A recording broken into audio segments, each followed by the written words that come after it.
Hey, what's up, peeps? You're listening to Sales Top to Bottom. This is your host, Keenan, and I'm with Becc. Becc? Yes. Yes, sir. Yes, my lord. How you doing today? I'm doing good. Doing good. How are you? Can you see is my face too dark? No, it's okay. That's good. So, what's the history of that little orange ring there, Becc? Oh, it's a shop in France. Shop in France. That's it. There's no big history. No big history behind it. Okay. Do you ever get your furniture back? I did. All right. You should have seen this email. You should have seen this email. I am sure it was a work of art. Oh, my lord. Email.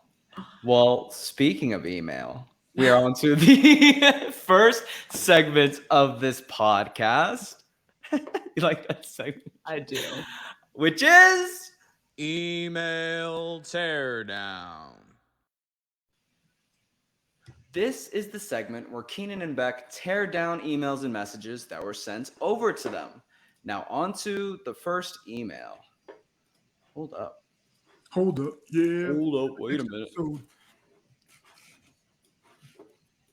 Sorry, they say there's missing a source for some reason. Perfect. Here we go. This one, the subject is any questions about Gen AI Summit at the Emirates Stadium next month? They says, hi, Becc. Do you have any questions about the generative AI for the Creative Industry Summit next month? I do. Well, September 12th through 13th, Emirates Stadium, London, ? We are eager to see if your company would be interested in attending, as we think this will be a unique opportunity to continue with decision makers in the creative industry. We believe that this will be the largest conference in the world dedicated to using AI to amplify creative and commercial success. We already have almost 200 companies registered. See a snapshot of attendees below. Alongside the industry, we also have government representatives, and this week we will be announcing a short talk from Rupert Daniels, Director, Service and Skills at Department for Business and Trade, UK Government. If the event is of interest to you, your technical or marketing teams, let me share the options available to participate. Attending, we have a registration page here. If you want to drop by for the first day only, let me know and I can generate a code for a one-day pass, discounted 50%. We have pitching slots as a third stream on the agenda, with the schedule to be announced at the end of the month. You can reserve a slot directly on our registration page. We have 2 final presentation slots on the main agenda reserved for partners, and this would be a 10K package with 3 for your team and 2 for clients. If this is of interest, let me know. In terms of final numbers, we are expecting 450 on-site next month. To give you a sense of the space, I have attached a picture from the conference we ran in June in one of the 2 presentation rooms we will be using. Let me know if you have any questions, and I hope you can join us.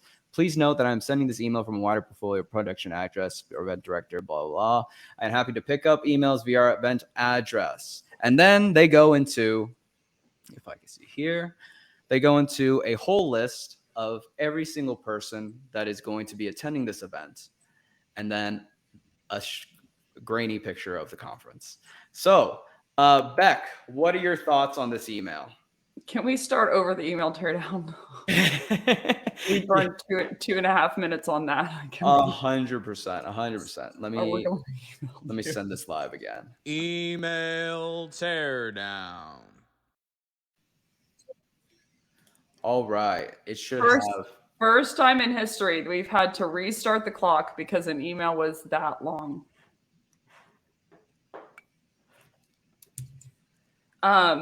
My thoughts are overwhelming me right now. They lead with, do you have any questions? And I'm like, genuinely, about what?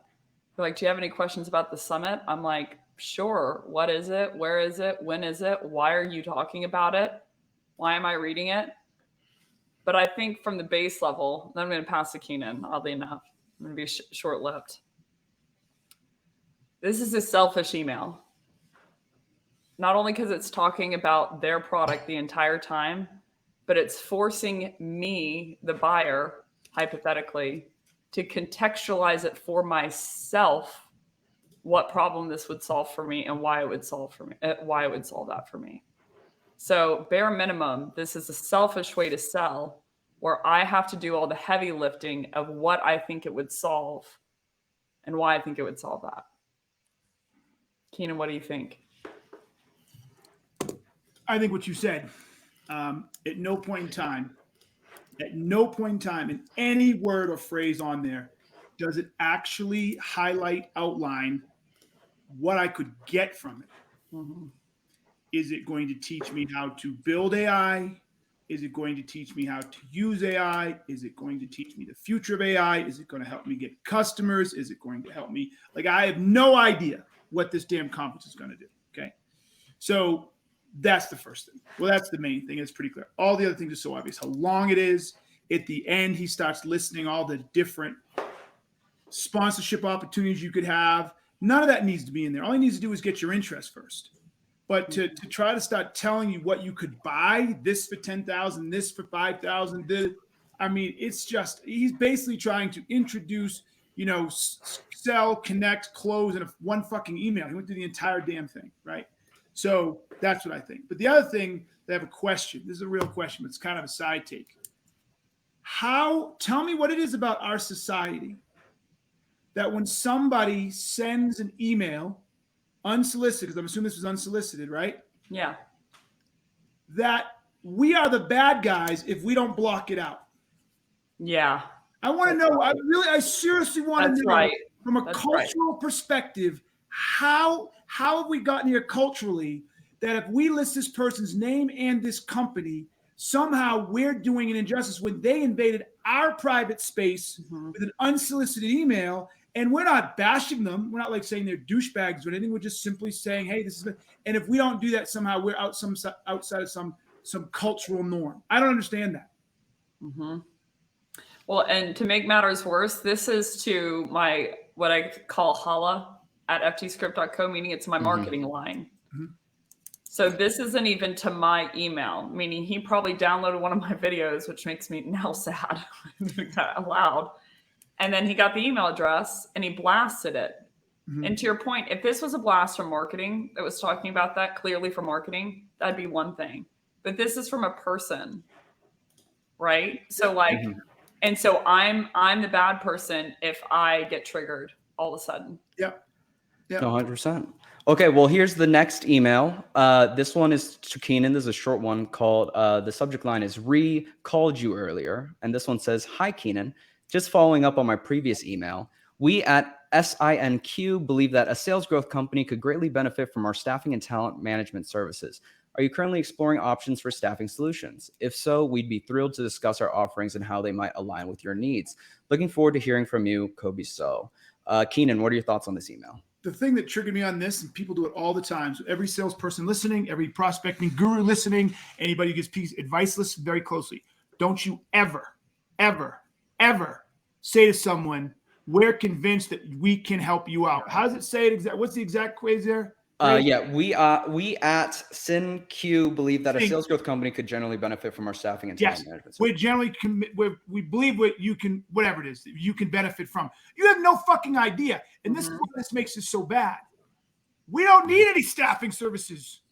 Like, there is absolutely no need for us to have staffing services. We're too small. We don't have high turnover. I don't need staff, and I wouldn't pay the kind of money that you would need to. So it is such a BS argument or statement. It's embarrassing. And I see trainers saying to follow up, and they are sassy back at you to follow up with like, well, I wouldn't have reached out if I didn't genuinely think that we could help you. I'm like, bro, you haven't proved it so far. What's funny, what I do is I actually wrote this to him and I said, okay, please be very specific. Why do you believe we would benefit? Had they called you? No, if they did, I didn't get it. I mean, I don't listen. I don't answer my phone very often. So, but I did. I challenged him. I said, why do you think that? And he gave me, and then he started talking about his product. And I said, well, that didn't answer the question why you think we would benefit. And next thing I know, he bought my book and he convinced is a strong word. Yeah, 100%. All right. Well, with that, we are on to the next segment of this podcast. Which is Sales Mythology. This is the segment where Keenan and Becc demystify common myths in our industry. So, and the first myth of today is the average buyer is 70 to 80% of the way through the sales process before they reach out to a sales rep. Keenan, what are your thoughts on this one? This is one of the biggest. I don't know who got the data. I don't know who came up with it. I'm not even exactly sure how they quote unquote define through the sales process, but it's absolute garbage. And I'm going to give you a piece of information to support. I was supposed to have this right in front of me. I screwed it up. But people don't even know what the hell they're buying half the time. So they may have quote unquote, what's the word I'm looking for? They may have quote unquote started, researching your product, right?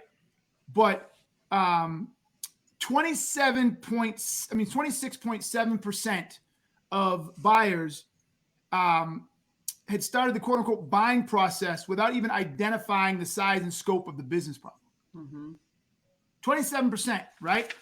Then when buying a product or service, what percentage of buying process into finding the, wait, I don't want that one. Hold on. I got another one for you. Hold on. Okay. 26% of people rescope the problem 1 to 2 times.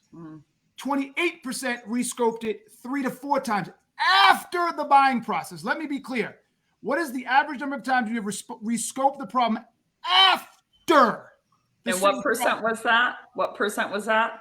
3 to 4 times was 28.6, right? And then if you go to 5 to 6 times, it's 13.3. So when you combine them all, right, almost 65% rescope it at least once or twice after the buying process started.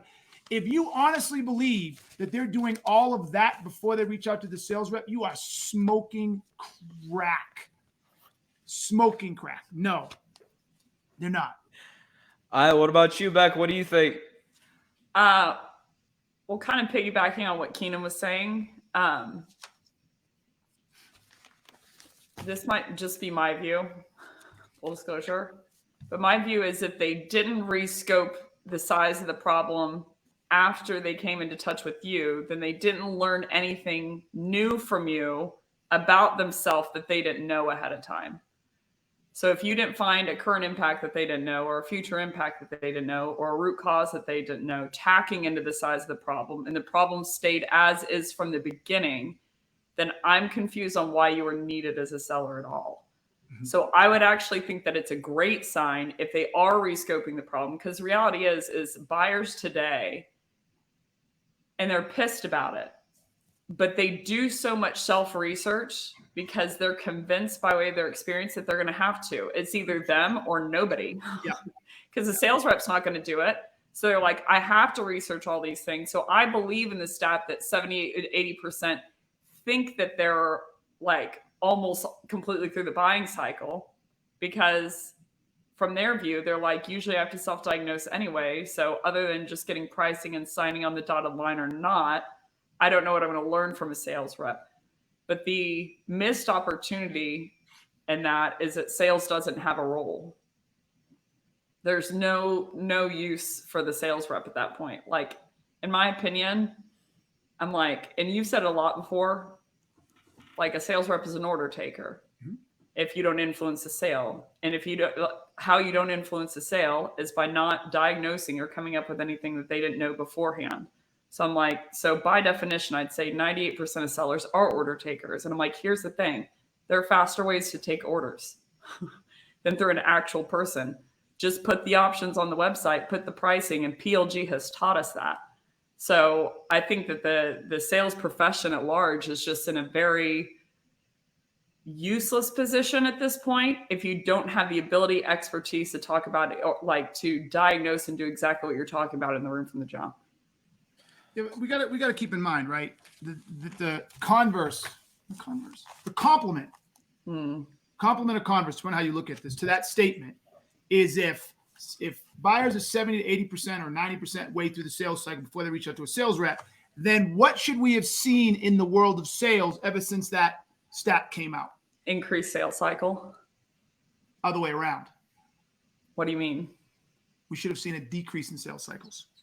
If they're 90% through the sales process then Oh, sorry. I meant increase speed, but Yeah. yes, lower sales cycle is yeah, what I we should meant. I was see like, an absolute decrease in sales cycles, which has Yeah. not happened. Which has not happened. As a matter of fact, they've actually gotten longer. So this is one of those stupid stats that was somehow picked up out of context that everybody's been running around with. I see Yeah. more freaking, as you like to say, Brendan's talking about this, and you got to go where the buyer is, and they're 90% through the sale, or Yeah. 70 or 80, whatever the number is, through the sales, blah, blah, blah. No, they're not. Now, they may have done more research on your product online before they reach out to you. mm-hmm. Okay, that makes sense. They may have learned about your competition, learned about your product and features, etc. But that is not the sales process. The sales process has not gotten any shorter in spite of all the additional information. Yeah. So I was thinking increased speed, that you're getting faster, but yeah, keep going. All right. We're on to the next myth of today, which is pain selling is the most progressive form of selling. Becc, why don't you start us off with this one? Well, I feel like most people, it's progressive in terms of that's what most people are doing. That's the most cutting edge to them. But the more and more I dig into pain, and the more I dig into problem, and the more I understand the differences, and the more I see the examples, something clicked for me, I think, this week that hadn't really clicked for me in the past, just from a equation perspective. Like, if you're pain selling, there's a number of different downsides. But one of those downsides is pain is bereft of impact. And impact is the whole reason of why someone buys. Yep. Ta-da. So like everyone's buying to avoid a certain doomy death in the future, right? That they're like, okay. Which will eliminate what they're experiencing now and they want to go away. Totally. So they're like, well, I would argue like, yeah, the persistence of that pain, but it's like, oh, I'm not at quota and I believe that I'm going to get fired if this keeps going on. So I'm trying to solve for the future impact that I don't get fired, or I'm diagnosed with cancer. I'm taking all these medications so that I don't die of cancer, or I prolong my death as long as possible. So if I'm pain selling and I'm like, how painful is your condition? How painful is your cancer right now? How painful is your quota? Like, they're in some sort of pain. But what the whole reason that they're buying is pain plus impact. And the impact is the whole driver and motivation to get them to actually mobilize, to actually do something about it. So I'm like, we can put aside for the second that it's manipulative. It's all things that they already knew beforehand. You add no value as the seller. Pain is subjective. They might be wrong in the cause of the pain. But if you're just asking questions for pain and stopping there, I think the biggest impact is that you are missing all of the impacts of why they would buy and all of the unknowns that they don't know, which is the whole point of a seller to begin with. All right, Keenan, what about you? What are your thoughts on this one? Why are you just figuring this out now? I literally say in my training, impact is where the motivation to buy lives.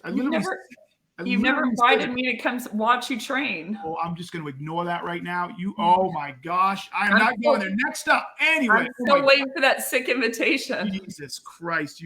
I've told you more times to come. And you're like, I don't have time to sit for 9 hours in the training, blah, blah, blah. I totally will. I totally will. Everyone's watching in public. Yeah. All right, good. She's got to go now. So, look, I use an example. I got a minute 10 to do this. I use an example in my trainings all the time. It's the idea of the pill. And someone comes to you and says they have a really bad headache. Pain selling, oh, you got a bad headache. Does it hurt really bad? Yeah, it hurts really, really bad. So they say, he's got a bad headache, and you sell this pill. It makes headache go away. A problem seller says, well, tries to figure out what is actually going on. Why do you have that headache, and what's causing it, right? So then that person gets to the fact that you've got cancer, right? So then another person goes further and says, oh, you're going to die from the cancer. And what I do is I keep playing that scenario out, and then this pill will, solve the problem, and the person won't die of cancer anymore. So I do this little trick at the end, and I said, how many of you excited that you just found this new person who's about to die of cancer and they only got 4 months to live, and you're going to sell them the pill? They all raise their hand. Yeah. And then I say, but wait, how old is this person? Yeah. Right. They're about to die anyway. They're like 98 and they're lonely as shit and they just want to call it. Yes. And so all of a sudden, what you thought was a pain, what you kept arguing was a pain that they're going to die, is not a pain. And because there is no impact to that. There's no impact to that. Which is the whole reason of why someone buys. It's the whole reason. The whole reason is the impact of why they buy. So it's like you are leaving out any kind of impact. And it's like, well, I hope that the pain's egregious enough in the present right now. Because to your point, like the headache might be the least of their worries. Mm-hmm. But if they might think it's right, the average person would have sold someone a pill to get rid of the headache, but it actually wasn't going to solve the actual real problem, and that is they got a brain tumor. Totally. And, yeah. So no, you can't pain sell by itself. We got to do more rounds on pain, but keep going. Keep going. All right. Well, with that, we are on to the next segment of this podcast, which is Take it or leave it. This is the segment. There seems to be an echo.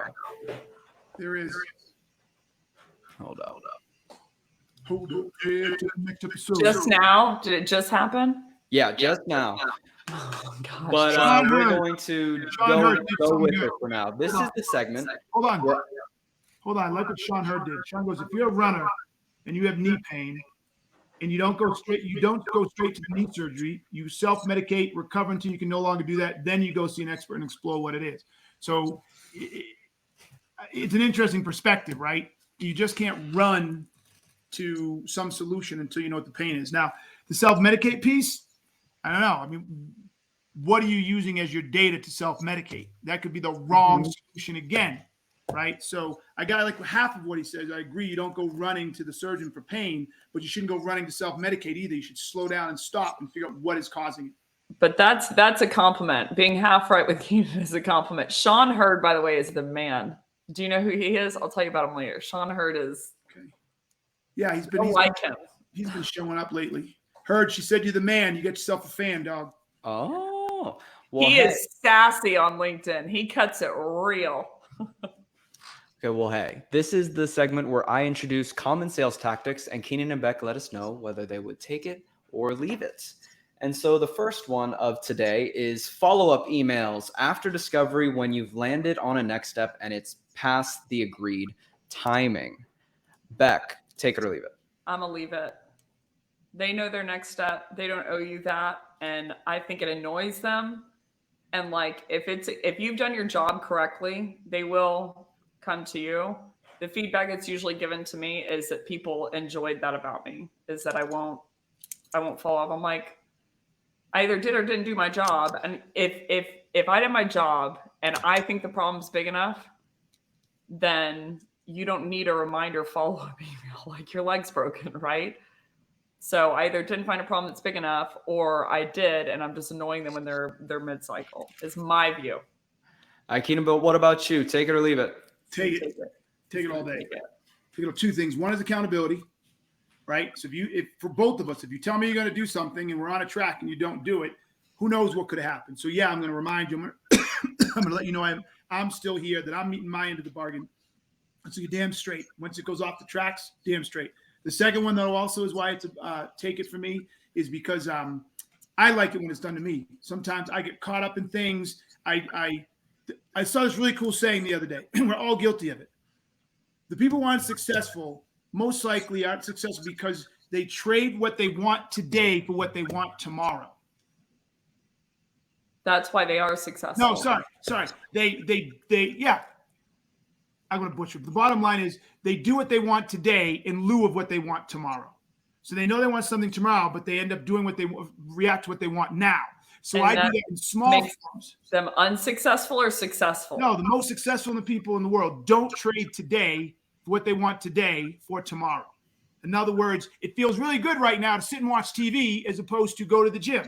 So we all let our emotions for what we want now drive our actions than our desire or wants in the future. Well, I do that at a micro level sometimes. Like, I know that I've got to get some big thing done for the whole company, but right now I'm all caught up in this shit trying to get something for Brady or trying to get a deal closed, whatever. And so when those emails come in to remind me, it's a nice shift of the train. Like, oh shit, I got to get on this. Like, it's easy to get caught in the minutia when you're not paying attention. And so those emails help bring me back. So thank you for that. I appreciate that. All right. Well, the next take it or leave it for today is 100% salaried positions for sales. Keenan, take it or leave it. Leave it. Leave it, leave it, leave it, leave it, leave it, leave it, leave it, leave it, leave it, leave it, leave it, leave it. All right, Becc, what about you? Take it or leave it. That means no commission, all No salary. commission. Yeah. Oh, yeah, I'm gonna leave it too. There is a grit to sales that I think people are trying to cancel out right now, which would be a shame. Yep. Okay. Well, the Look, last. it's really easy. It's really, really, really easy to know the value of a salesperson, right? So unlike, let's say, an HR admin importer, you really can't calculate that. But as a salesperson, it's easy. You're paying me X, I bring in Y, right? So if I'm going to pay you, let's say I'm supposed to bring in $1 million and you want 10% cost of sales, you pay me $100K. I don't bring that in. You lose all that money. I get someone I pay 50, and then if you bring it all in, I'll give you 125. That's a win-win for both sides. The hard is what makes it good. Yeah. To me, part of it. What was the third take it or leave it? I wanted to know. No, we'll use it for later. Go next up. I will use it for later. And with that, we are on to the next segment of this podcast, which is The inbox. oh, my favorite podcast, my favorite segment. This is the segment where Keenan and Becc answer questions from our audience. And with that, we have the help of our trusty mailbox right here. Let's see what type of questions. The ring is the source of my evil powers to answer. It's the source of my evil games. Okay. So this one is directed towards Becc. This one's from Grayson Hall from New York City, New York. He asks, "Hi, Becc. I watched one of your diagnostic selling webinars, and during that stream, you briefly talked about email deliverability and some of the factors that would impact it. But I was wondering if you could elaborate on that a bit more. So my question is, what are your biggest tips on how to improve your email deliverability health?" It's a great question. Technical. Watch the webinar and come back for more.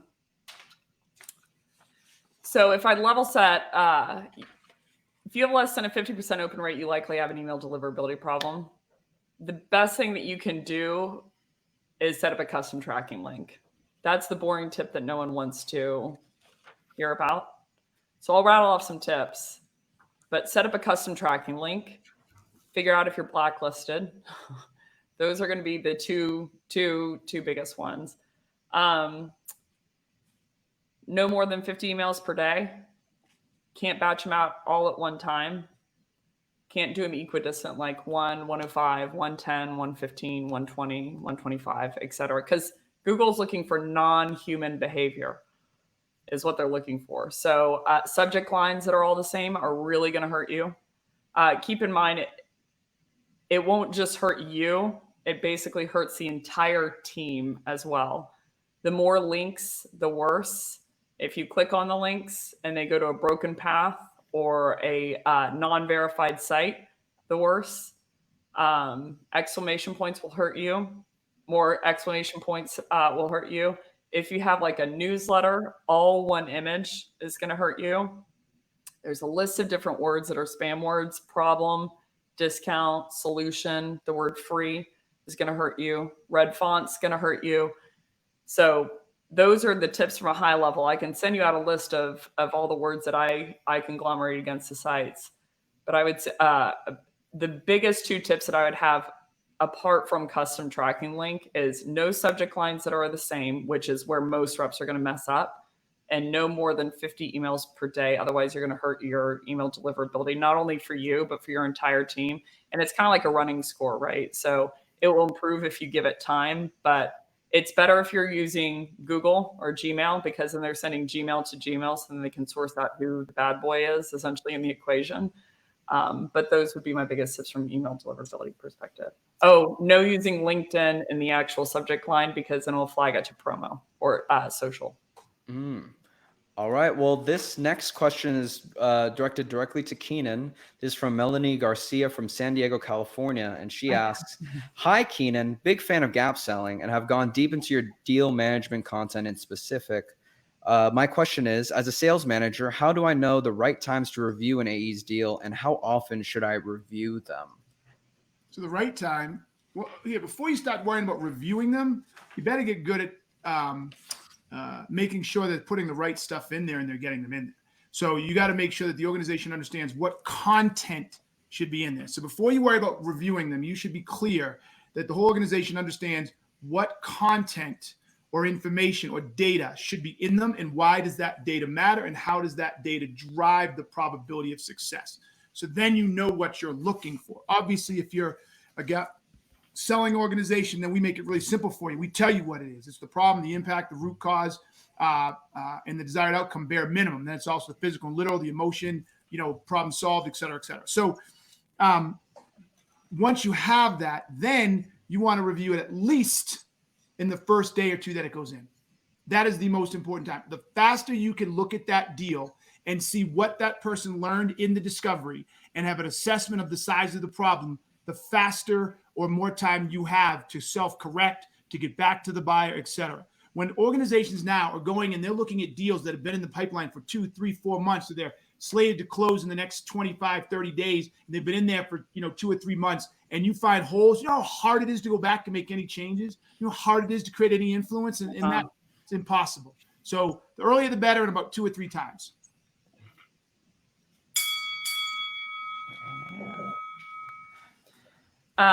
One I forgot is Google just released, basically you can have a verified, kind of like on Twitter or LinkedIn, it can be like this person's verified. You can now do that with your Google email address, by the way. I just saw that today. For everyone who wants to know. Well, hey, with that, we are on to the next segment of this podcast, which is The challenge. This is the segment where Keenan and Becc tear down a challenging subject within the sales industry. And today's challenge is how to avoid wasting your CRM investment. Keenan, why don't you start us off on this one? Look, I have seen, let me start over. It's embarrassing. The sales world should be embarrassed with how they're using their CRMs today. Does that mean all of them are using bad ones? No. Or doing it poorly? No, but the majority are. For 2 reasons. One, management is doing a terrible job of holding salespeople accountable. Salespeople are just too lazy and don't want to put the information in there. 3, they use it simply for a forecasting tool, right? Most CRMs use a forecasting tool. Here's the CRM. Here's all the deals. Here's when they say they're going to close. This is the percentage they're going to close. And they look at it from a very, very high level in a way. Here, I'm going to create a metaphor or an analogy. Watch this. How many of you know the difference between technical trading and fundamental trading? So in the world of trading, technical trading is recognizing trends within the market itself. So they'll notice things like, for some reason on Labor Day, stocks tend to fall on an average of 2 to 3%. They'll notice changes in the technical movement of the market as a whole, and they do not spend a lot of time focused on the fundamentals of the individual companies. So when it comes to CRM use right now, what we're doing is most people run it like a technical trade. They look at all the data in there. I got 50 accounts or 500 accounts or 1,000 accounts with these close dates. And on average, we have a 30% close or a 10% close. And then we have the best case, least case. And they fucking move all of this shit. And they try to assess what's going to come out the back end. Nobody pays attention to the fundamentals of each individual opportunity and why that opportunity should close and what the problem impacts out of the organization and what happens if they don't close the whole, why us now, and why if you don't, or whatever that shit is, right? None of that's happening. And it's not happening because no one's using the CRM correctly, because nobody's holding them accountable. They don't know what information they should be capturing in the first place, and they don't know how that data impacts the ability of the salesperson or the manager to actually influence the sale. Back to you. What are back to you, Becc? What are the fields you'd suggest? All right, I said that a minute ago in the very beginning. For gap sellers, look, at this point in time, I don't really care, but for gap sellers, it's bare minimum: problem, impact, root cause, physical, literal, desired outcomes. That's the 5 without doubt, right? Because if you can get to the problem, you can get to the impact, you can get to the root cause, all described, all defined, You can outline the desired outcome. Oh, now you can calculate the gaps. You got to add the gap in there. So that's 6 now, right? If you do all of that, in a manager can go and look at that and it's quantified and they can see the cost of inaction. Then you now know what you need to do with that deal. You know how to navigate it. You know what to do if they go dark, et cetera. Becc, what are your thoughts on this one?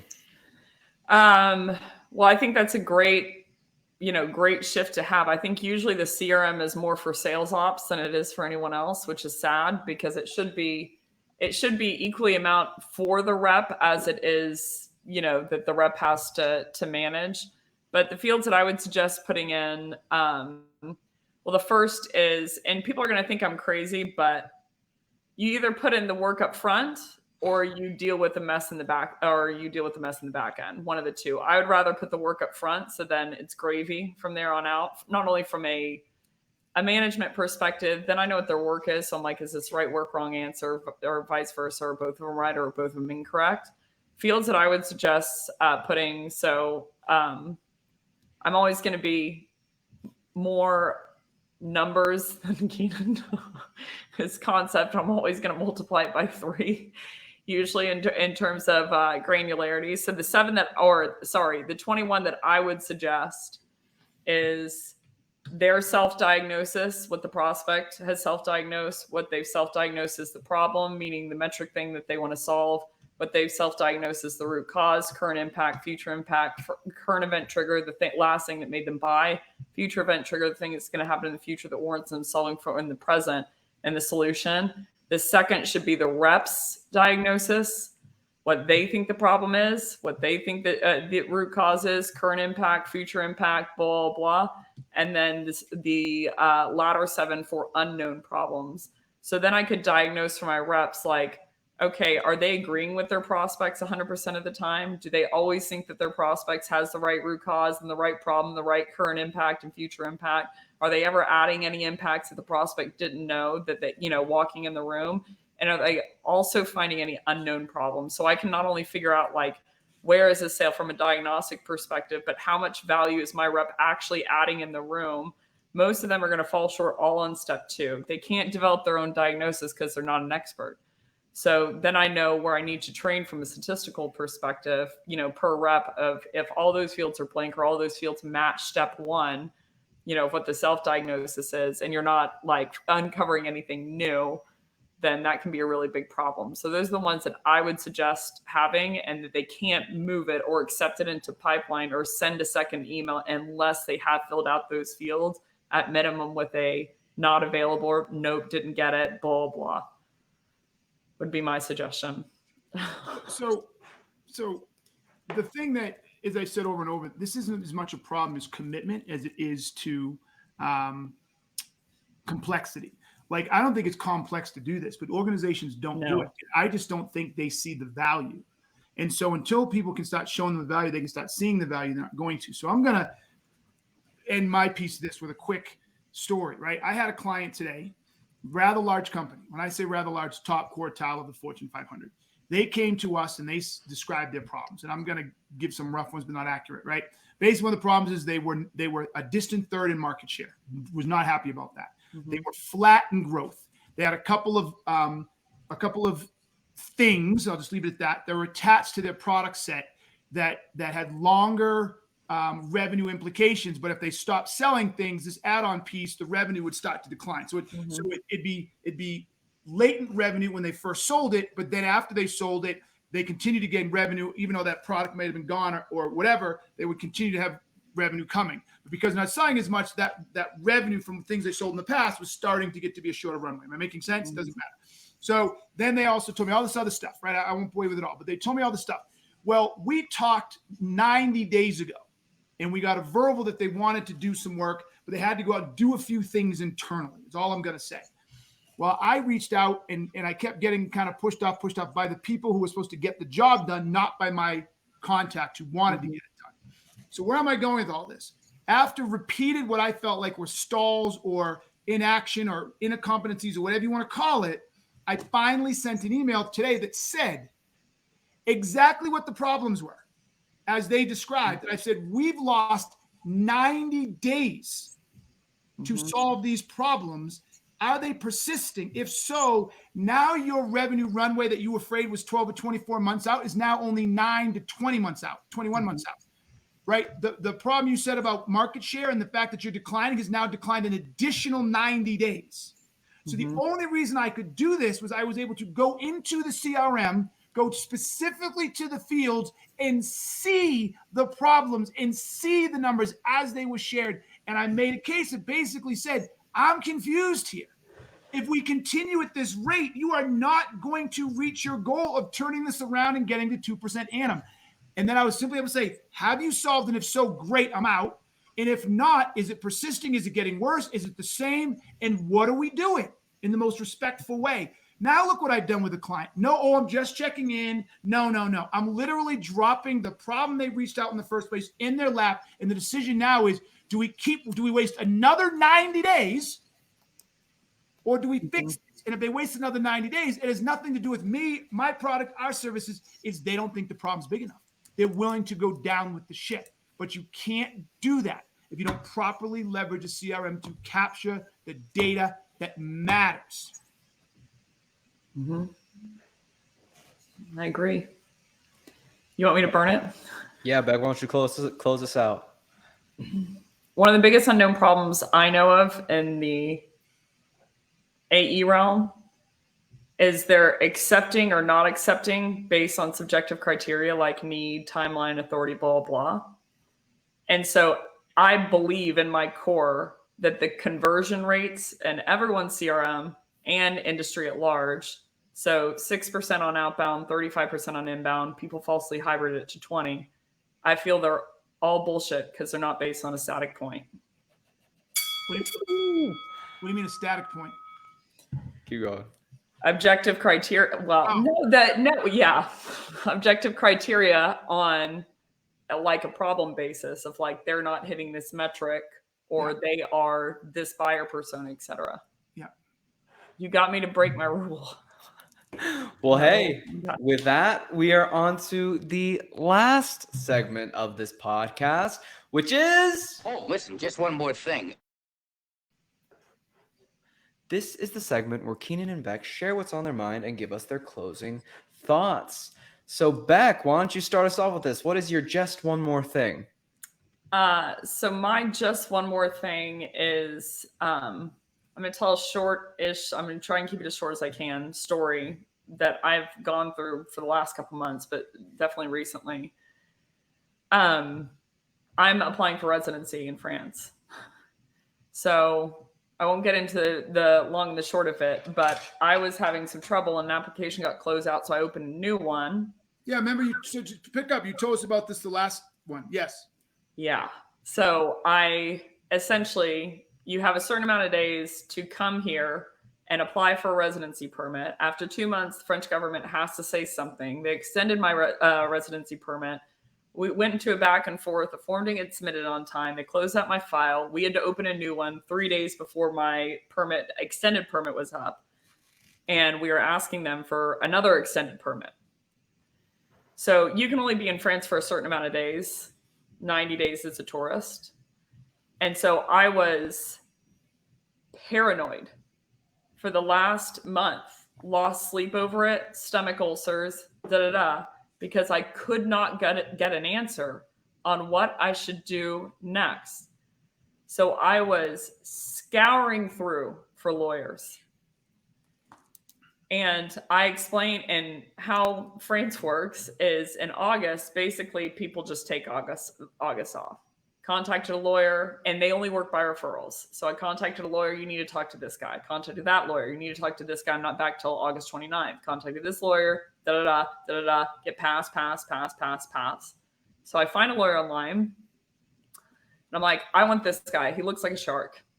So call him or email him and explain out all of my details. And I'm like, can you please help me? And you know me with details. I'm like, I went in deep because the impact to me is I either would miss a couple of conferences back in the US.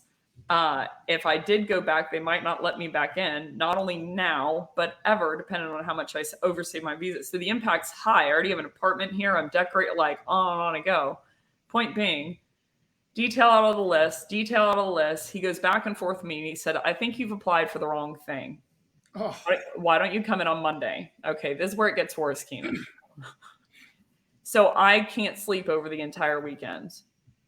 I can't sleep. I'm like, what is going to happen on Monday? He said, you need to apply for a long-term visa. So I walk on Monday 6 miles to go see this guy in person. I won't even get into why, in snow. And I show up to his office and I walk in and there's crap all in the chairs. And she's like, let me see if I can find a place for you to sit. And I'm like, okay, whatever. I was like, I'll just stand. And he comes out. I'll never forget this. He goes, how you doing, Rachel? I'm like, how you doing, Rachel? I didn't correct him. And I'm like, doing okay. Can we get to business? He was 15 minutes, late. So I go into his office, crumbled chips on the floor, just books everywhere. And I was like, oh my God. So I started asking him I started explaining some of the story. He goes, I think I know what happened. Can you tell me a couple of lines to remind me? I'm like, both of those statements scared the crap out of me. You think you don't even know my name, much less my file. You have already prescribed something to me that made me lose hours of sleep. So I started explaining to him. I'm like, so I originally came here on March 25th. I applied for my first on visa April 7th. He stops me and prescribes something. He's like, you need a long-term visa. And I'm like, hold on one second. But I already had a short-term visa that was issued from the government. Oh, you're good then. You need a residence permit. And I start cramming some more details. He keeps cutting me off. And I'm like, well, I got he said, so it expired on May 31st. I'm like, no. If you looked at my email, I said, I got a prolongation from the prefecture, and he cuts me off again, prescribes something else. I tried to put some more data in there. Then he prescribed something else. Then I finally stopped him. I said, Haywood, I'm going to need you to listen to me. Okay? This is very important to me. He starts to listen as much as he can, but he's sitting on his hands because I'm like, you're a normal sales rep. He calls in someone else from the outside. This girl comes in and he starts to speak French to her. And I'm like, your French is trash. It's like the same level as mine. I'm like, I didn't hire a translator. I hired what I thought was a lawyer. She comes in. She asked me a couple questions. And then she said, wait, so your visa technically expired on 7/30? I said, correct. And she said, you already have an open application for the residence permit. I said, correct. She said, and that will mandatorily be done in 2 months. I said, correct. And she goes, but you haven't used any days outside of that. And I said, well, hypothetically, if those tourist days don't count while I'm here for a visa, then no, I've been here 0 and I have 90 days extended and I'm completely fine. She goes, that's correct. You're completely fine. And I said, thank you very much.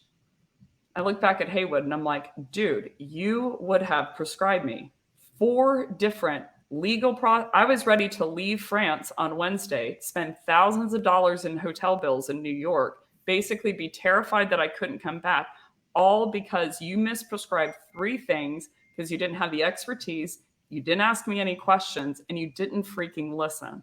So the moral of the story is this. When your prospects are talking, shut the fuck up. Ask them more questions. Do what you got to do to diagnose, build an expertise. Because in this case scenario, my livelihood, mental state, entire lifestyle was in this guy's hands. And if that second girl hadn't have been there, I'd be back in New York right now. So the responsibility of a salesperson is just that. But the opportunity is now, guess what I think of that girl? Is I'm like, thank you so much. And Haywood's like, if you want to hire us in the future, I said, you're clearly fired. But her, I'll call in October if I have any problems. Nice to meet you. Walked out the door. That's my story. Sorry for the F-bomb. Keenan, what's your just one last thing? Oh, no, I'm good. That was a great one. We're going to end on that. Okay. Sorry for the F-bomb, y'all. I hope no one's kids were listening. Well, that's our podcast. All right, y'all. I'm Keenan. Y'all been listening to Sales Top to Bottom.